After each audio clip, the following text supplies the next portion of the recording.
Welcome to Iceland! Like? How's that? The locals are friendly here.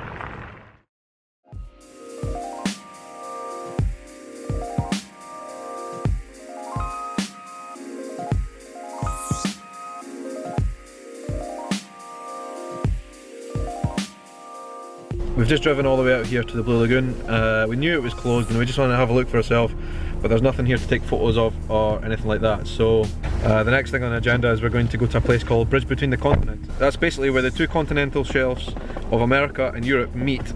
There's a big crack in between the two, and it runs actually right the way through Iceland, but there's one place in particular where you can take photos of the meeting of the two shelves. So yeah, we're going to have a look.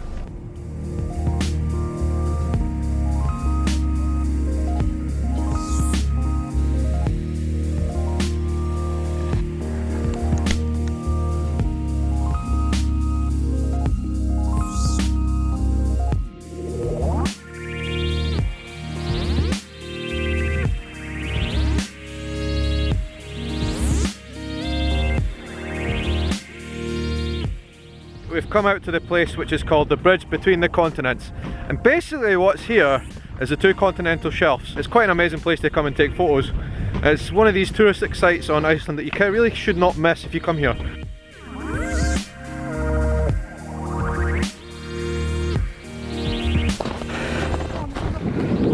That's how deep it is. That comes up to halfway on my calf. Woo! That's made two really big holes. That was maybe not my brightest ever idea. Right, so here we are on the European side of the continent. This bridge takes us over to the American side. Let's do the walk. Whew, it's cold. On the bridge. That behind me is the crack between the land. It's colder here than anywhere. Yeah. Hey. Oh, it's actually bitterly cold here, and we've just crossed over onto the American continent now. Welcome to the North American. I'm showing you here what the plates are. This is where we are. That line there separates the American continent from the Eurasian continent. I called it the European continent, but that's actually a lie. It's called Eurasian. So that's the Eurasian plate, that's the American plate.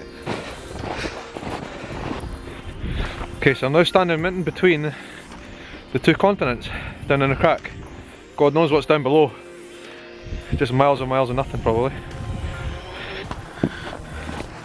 Walking down between the two continents feels a little bit scary, to be honest. Dad's flying his drone.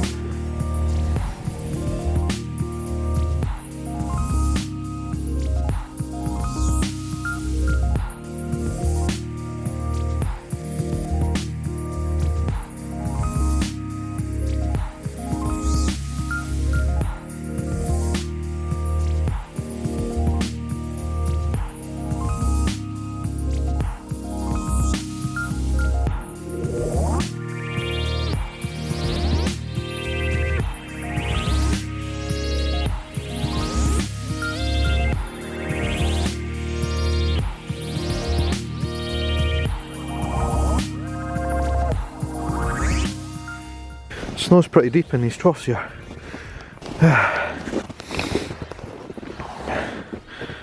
Something I've discovered about Iceland which I think is pretty damn cool. This time of year, winter, there's obviously not much light, but the light that you get here in the winter is intense. So it doesn't last for long, it lasts for about 4 hours. Sun comes up about 11 o'clock, disappears about 4. But for those 4 or 5, maybe 6 hours, what you get is this amazing state of the sun constantly setting and rising. So if you know that sensation when the sun's going down and you get this kind of orange sky, in daylight in the winter here, it's always like that. I tell you, the country is just absolutely spectacular with this sunlight. It's very crisp light and it's very, very bright and clear. And actually you do need sunglasses, but it's an actually amazing spectacle. Look at that.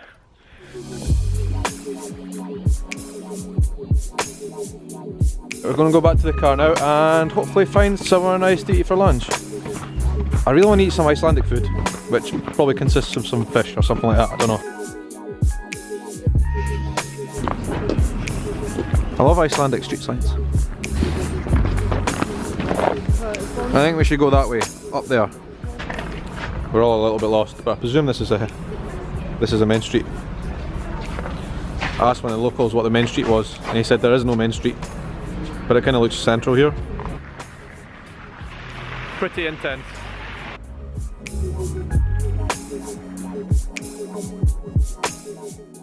Found this little place. We're going to give it a shot. It's Icelandic food. Restaurant, something or other. How do you pronounce the name of the restaurant? Leikabraka. Nice. Thank you. The thing about here, it takes so long to get all the clothes on and off. I don't think I'm having that. Icelandic fish stew, I think I'm going to have that. Okay, that Icelandic fish stew that I'm going to have is called gratinar or blokkfiska. Can I have the Icelandic meat soup? Meat soup, yes. And also for the main one, can I have the traditional fish stew? The fish stew. Right, everybody in our group believes they are connoisseurs of water because we come from Scotland and our water is really good to drink, but Icelandic water is on another level. That sounds strange, but the water here is really, really good. It's obviously fresh from the glaciers or from the ground, I don't know, but it's good stuff. Apparently this is Iceland's national soda drink. We didn't even know, we just took it off the menu and there it is. We're going to try the local beer, Gull. It's one of the local beers, the other one's called Viking. I've tried that before. I've never tried this one.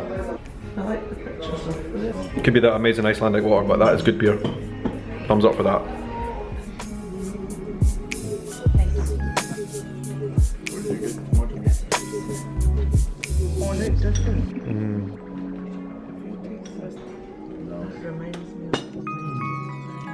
Really good. I don't even like soup, but I really enjoyed that. Fish stew? Thank you very much. Oh, fish stew. It looks like creamy salted cod or something. Cheers.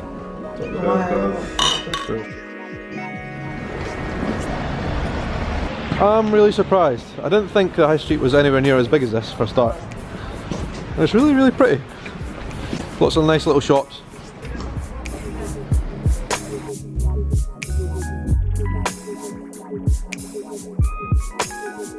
Sun is still setting. We were having a discussion earlier, right? In the UK and the rest of the world, we talk about the golden hour as the best time to take photos because you get this amazing golden light. The thing here is, okay, the amazing scenery definitely helps you, right? But you've also got this golden hour, which lasts from 11 in the morning all the way to 4 o'clock. The sun is constantly either rising or setting because it doesn't fully rise. And then, you know, you've got 4 hours of perfect light for photos. Absolutely incredible for photographers. Guys, check out this van. It's like a combi van with 4-wheel drive. Tonight could be the night that we see the Northern Lights. I really hope. It'd be such a shame if we don't see them. The sun has now been setting for about 2-3 hours and it's still absolutely beautiful. All the way around. Look at that. That is gorgeous. Thank you, Iceland, for being such a gloriously beautiful country. The plan is to actually go inside here because you can take some amazing photos from the top of the whole city, but I think it's closed at the moment, so I'll need to come back tomorrow.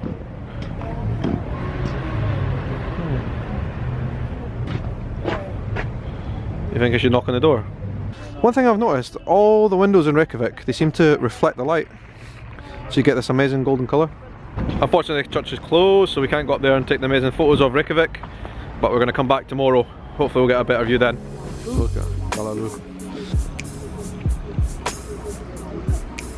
I think it's the Northern Lights. Where's the big?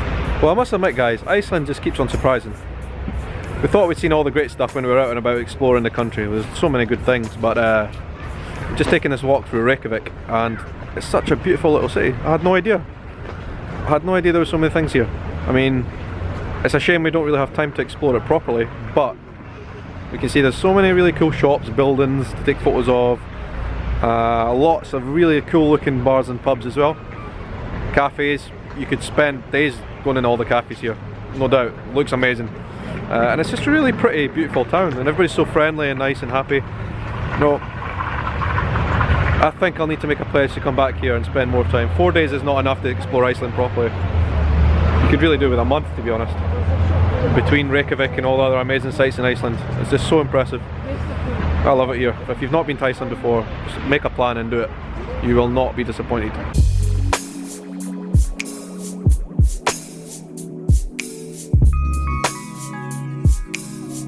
I am so impressed with Iceland's internet upload speed. That was my second 8-minute vlog and it just took 6 minutes in total to upload. That is incredibly fast.